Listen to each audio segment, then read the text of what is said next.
कहानी है रामपुर गांव की, जहां के मर्द औरतों को हमेशा नीचा दिखाने की कोशिश अरे में अभी रहते तक थे। खाना नहीं आया। क्या मुझे एक और शादी करने की जरूरत है? नहीं जी नहीं, ऐसा मत करना, वरना मैं कहाँ जाऊंगी। खाना लेकर मैं अभी आई। गांव की पंचायत में भी फैसला हमेशा औरतों के खिलाफ ही रहता। मैं जो फैसला सुनाता हूँ वो भगवान की आज्ञा होती है। इस लड़के ने अपने मन से शादी करके अच्छा नहीं किया। लड़के को घर भेज दो और इसकी शादी इसकी जाति की किसी लड़के से करवा दो। लेकिन ये लड़के, इसे तो गांव के बाहर निकाल दो। नहीं नहीं जमींदार साहब, ये क्या बोल रहे हैं? ऐसा नहीं हो सकता। मेरी बेटी मासूम है, इसे अच्छे बुरे की समझ नहीं है। अरे कहाँ जाएगी ये बेचारी? कहाँ जाएगी? इतनी चिंता है तो पूरे परिवार का गांव निकाला कर देते हैं। बेचारे पूरे बसे बसाए परिवार को घर छोड़ना पड़ता है। चाहे जो हो, अगर बेटियों को कंट्रोल नहीं कर सकते तो गांव में रहने का कोई मतलब नहीं है। यहाँ औरतों को दब कर रहना होगा। कोई भी अपने हिसाब से कुछ नहीं कर सकता, सब ईश्वर की मर्जी से ही होगा। तभी गांव का एक आदमी दौड़ा दौड़ा आता है। सरपंच साहब, जमींदार साहब, वो कालिया है ना, उसकी बेटी पढ़ने के लिए शहर जा रही है। अच्छा, ये कब हो गया? और कालिया की हिम्मत कैसे हो गई ऐसा करने की? लेकर आओ उसे और उसकी बेटी को। बस फिर क्या था, हाजिर हो जाते हैं कालिया और उसकी बेटी सरपंच के सामने। और कालिया, ये क्या सुनने में आ रहा है? बेटी को इंजीनियर बना रहा है तू? और ये बता, गांव में तो स्कूल नहीं है, फिर कहां से इतनी क्लास पास कर गई तेरी बेटी? राधा, जो कि कालिया की बेटी है, उसे लगता है कि सरपंच उसकी तारीफ कर रहे हैं। सरपंच जी, मैंने ऑनलाइन पढ़ाई की है, डिस्टेंस लर्निंग से। सभी में मैंने अच्छे नंबर पाए हैं, जिसे देखते हुए शहर की इंजीनियरिंग कॉलेज में मुझे स्कॉलरशिप मिली है। वाह जी वाह, क्या होती है ये? पहले तो ये बताओ, फिर आगे की बात करते हैं। पूरा गांव राधा की बात सुन रहा था और राधा बोलते जा रही थी। तो ऐसे मैं फ्री में एक अच्छी शिक्षा लेकर गांव में जो कुछ परेशानियां हैं, जैसे बिजली, पानी और इंटरनेट जैसी समस्याओं के लिए काम करूंगी। मैं गांव को शहर से जोड़ने के लिए पुल का निर्माण करवाने का प्रस्ताव रखूंगी। मुझे पूरी उम्मीद है कि जल्द ही हमारा गांव भी तरक्की की राह पर चल पड़ेगा। राधा की बात सुनकर सभी गांव वाले खुश होकर तालियां बजाने लगते हैं। सरपंच को समझ नहीं आता कि वो क्या बोले। चुप रह नादान लड़की, गांव के खिलाफ जाने के लिए तुझे गांव से बेदखल कर दिया जाएगा, वो भी पूरे परिवार के साथ। और हाँ, अगर ठीक से गांव में रहना चाहती है तो ये पढ़ाई लिखाई छोड़ दे। हम तेरे लिए गांव का कोई होनहार लड़का देखेंगे। तभी गांव का एक आदमी बोल पड़ता है। अरे नहीं नहीं सरपंच जी, राधा बिटिया जो बता रही है, अगर वैसा हो जाए तो हम लोगों को पैसा कमाने के लिए बाहर नहीं जाना पड़ेगा। हाँ जी, और ना ही कोसों दूर पानी के लिए भटकना पड़ेगा। हमारे बच्चे भी अच्छी पढ़ाई कर सकेंगे और आगे बढ़ेंगे, ना कि हमारी तरह खेती करते बैठेंगे। क्यों गांव वालों, राधा बिटिया का साथ देना चाहिए ना? सरपंच देखता है कि सारा गांव राधा की तरफ है। वो चुप रहता है। घर आकर अपने सलाहकार से बात करता है, जो कि बहुत ही चालाक किस्म का होता है। अरे सरपंच साहब, आपको बहुत ही होशियारी से काम लेना पड़ेगा। एक बार गांव तरक्की कर गया, यहाँ के बालक पढ़ लिए तो कोई ना पूछेगा आपको। और फिर ये जो बेटा और बेटी है ना आपके, इनको भी आम लोगों की तरह ही जीवन जीना होगा।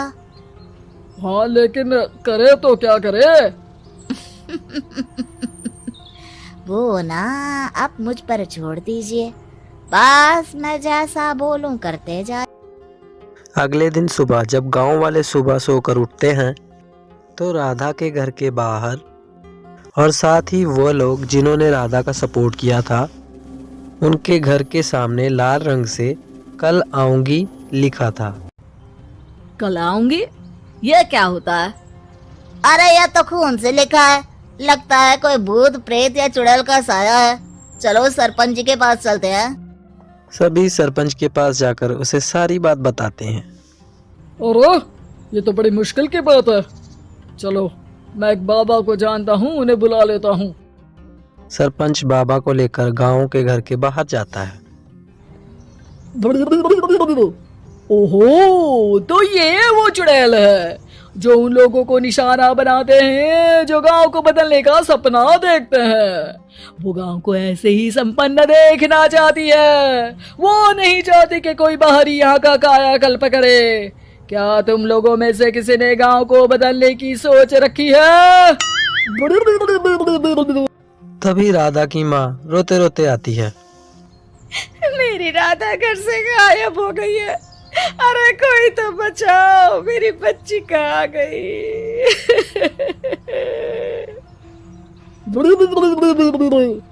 ले गई वो चुड़ैल, तेरी बच्ची को ले गई। अब वो उसे श्रापित करके छोड़ेगी, उस पर चुड़ैल का साया हो जाएगा। तभी बुरी सी हालत में राधा भी वहां आ जाती है। उसके बाल चुड़ैल की तरह बिखरे होते हैं और कपड़ों में खून लगा होता है। सभी राधा को देखकर डर जाते हैं। माँ, पता नहीं मुझे कौन उठा कर ले गया था। अरे दूर दूर हो जा चुड़ैल, अब हम लोग इस गांव में नहीं रुकेंगे। अरे कैसी बातें कर रहे हैं आप? कल तो आप मेरे भरोसे गांव का हुलिया बदलने, अपने बच्चों को पढ़ाने और तरक्की उन्नति की बात कर रहे थे, तो आज क्या हो गया आपको? ये फिर तुम लोगों को बहकाएगी। ये चुड़ैल गांव में आ चुकी है, ऐसे ही ये तुम्हारे घर के बच्चों को भी ले जाएगी। गांव वाले राधा को निकाल देते हैं। उसके माँ बाप खड़े खड़े रोते रहते हैं, बट गांव वाले नहीं मानते। मैं भी अपनी बहन के साथ गांव के बाहर रहूंगा, लेकिन वो पढ़ाई नहीं छोड़ेगी। वहीं सरपंच के घर सलाहकार कहता है, देखा, सांप भी मर गया और लाठी भी नहीं टूटी। लेकिन अगले ही दिन सरपंच के घर के बाहर भी वही शब्द लिखे होते हैं। और फिर सरपंच की बीवी कहती है, हमारी बेटी को किसी ने अगवा कर लिया है। तभी राधा का भाई वहां आ जाता है। अरे गांव वालों, मैंने सरपंच जी की बेटी को देखा था। वो चुड़ैल उसे उठाकर ले जा रही थी। अरे क्या मजाक कर रहे हो? नहीं नहीं सरपंच जी, आप नहीं जानते। वो चुड़ैल अब आपकी बेटी में आ जाएगी, जैसे राधा के अंदर आ गई थी। तभी सरपंच की बेटी वहां आ जाती है, वैसी ही हालत में जैसे कि राधा आई थी। पापा, पता नहीं कैसे मैं गायब हो गई थी। चुड़ैल, इसके अंदर भी चुड़ैल का साया है, मारो इसे। अरे नहीं नहीं, इसे भी राधा के पास गांव के बाहर ही भेज दो। अरे चुप रहो, मेरी बेटी कहीं नहीं जाएगी और चुड़ैल वुड़ैल कुछ नहीं होता है। अरे कैसे बात कर रहे हो सरपंच जी? आप तो बोल रहे थे कि आपका फैसला भगवान का ज्ञान होता है, तो अपने पर बात आई तो अब आप ऐसे बोल रहे हैं।